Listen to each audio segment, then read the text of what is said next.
Thanks very much for staying with us. Time now for Eye on Africa with me, Georgia Calvin-Smith. Tonight, Sierra Leone heads to polls on Wednesday for a general election. Though two parties have long led the field in politics, we take a look at some of the newcomers that could cause an upset. Also, as he prepared for his first official trip to the continent, US Secretary of State Rex Tillerson warns that China's approach to development in Africa undermines the continent's sovereignty.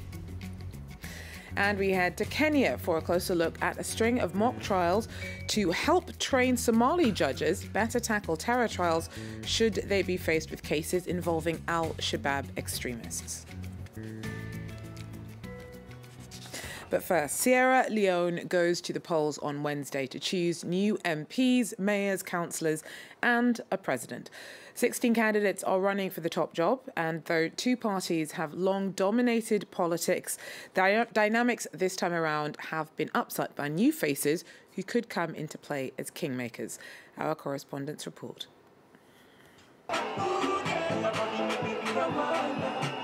A festival atmosphere in a sea of red and white, the colours of the ruling All People's Party, or APC, that has been in power for the last 10 years. Their presidential candidate, Samura Kamara, a former minister and central bank governor, is holding his last election rally in Freetown's biggest stadium. The mood is tense, with some party supporters divided on the incumbent president's handpicked candidates. We will be very peaceful, and then we'll join the party that is going to win. But we know that there's no other party that's going to win other than the APC party. So that is why we have no problem. We have been talking to our youth, entertain ourselves really, make no violence, cause no violence. A presidential election that is largely playing out in and around Freetown, where nearly 40% of the 3 million voters are registered. The battle for the capital is fiercely contested by the main opposition leader, Julius Maada Bio, of the Sierra Leone People's Party. The former general led a military junta that was in charge of the country for 3 months in 1996. His supporters dream of his return to power. The disciplinary part of retired Brigadier Julius Maada Bio will definitely have to showcase in governance. And this country, take into consideration with all what we've gone through, we need somebody who is well disciplined. These two parties have shared power since independence, but are facing tough competition from a former senior United Nations official. Kande Yumkela is a technocrat who created his party less than 6 months ago. He seduced young voters who've nicknamed him the Macron of Sierra Leone. I say if France has a 38-year-old man who became president, and Austria has a 31-year-old man who became prime minister, chancellor, so why not you here? I say, so take charge of your country and create the future you want. More than 250 international election observers have been deployed across the country as Sierra Leoneans go to the polls. Well, US Secretary of State Rex Tillerson is heading out for his first state visit to Africa. He'll be there for a week-long trip that starts off in Ethiopia and will eventually take him to Kenya, Djibouti, Chad and Nigeria. Now, he'll be the highest-ranking US official to visit the continent since Donald Trump took office as president. Before leaving, Tillerson made a speech in which he talked up America's hopes of partnering with African countries. Nicolas Chamat from our Africa desk now joins us with more. Nick, what more did Tillerson have to say about the US's hopes of working more closely with African nations? Well, he made one concrete announcement, which was to say that the US would provide $533 million of aid to victims of drought and conflicts in Africa. But mostly what this speech was about slamming China's policy in Africa. China, of course, one of the main rivals of the US on the continent. He recognized that Chinese investments did help African infrastructure, but he said that they did not create jobs. And let's now take a listen to his strongly worded statement. We partner with African countries by incentivizing good governance to meet long-term security and development goals. This stands in stark contrast to China's approach, which encourages dependency, using opaque contracts, predatory loan practices, and corrupt deals that mire nations in debt and undercut their sovereignty. denying them their long-term self-sustaining growth. Okay, well, if boosting links with Africa is so important for the States, why did it take so long for anyone to make it over there? Well, I think it does show a lack of interest for Africa by the Trump administration. He's been in this job for more than a year. Obama, of course, he went to Ghana within the first 6 months of his first mandate.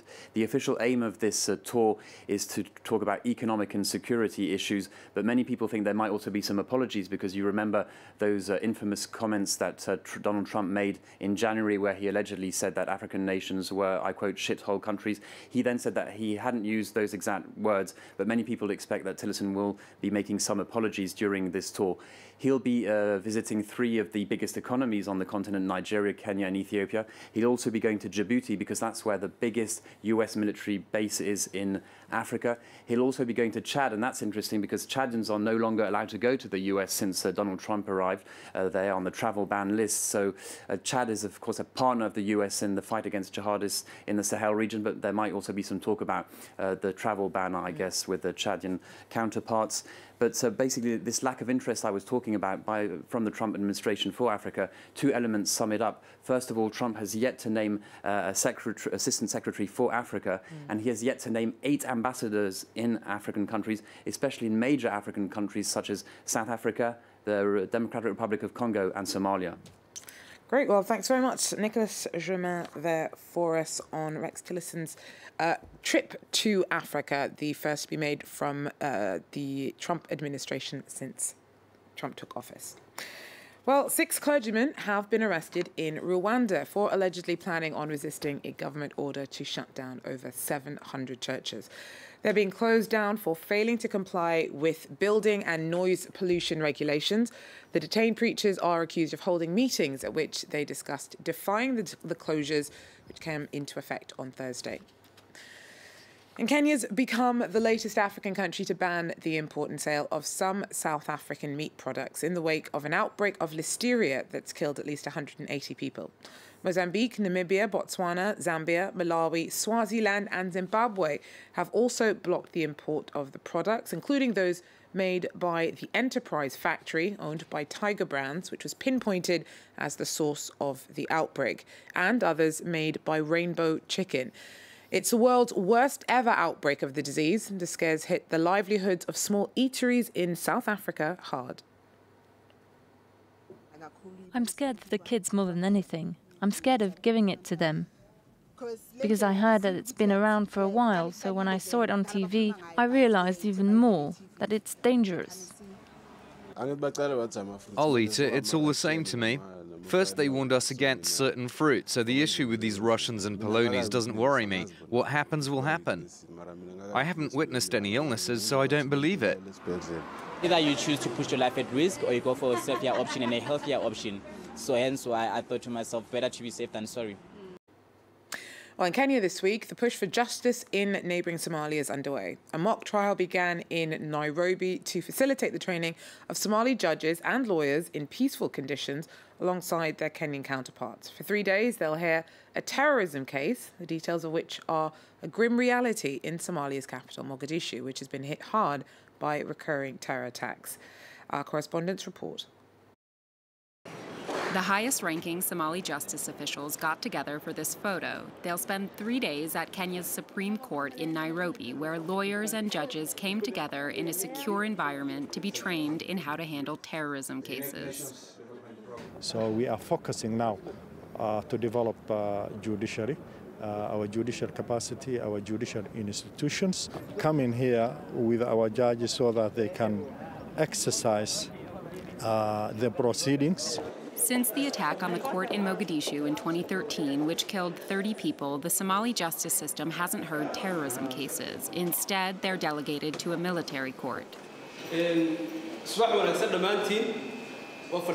This is the first time these judges and lawyers are working on a case related to terrorism.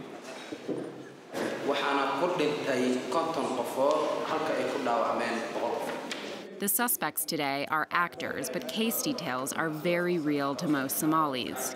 Kenyan judges train these young defense lawyers in the nuances of complicated terror cases. It's very good that experienced people are teaching Somali youth how to render justice. The organizers of the event, which is supported by the United Nations, believe this exercise is a critical step in the fight against al-Shabaab. One of the things al-Shabaab counts on is the state's inability to provide justice. People can't turn to the state. They're turning instead to al-Shabaab, and that reinforces the terrorist organization. The ultimate goal is for Somali justice to be capable of trying and sentencing members of the jihadist group so that Somalia can finally begin to stabilize. Well, that's it for Eye on Africa. Thanks very much for joining us. See you again. Take care.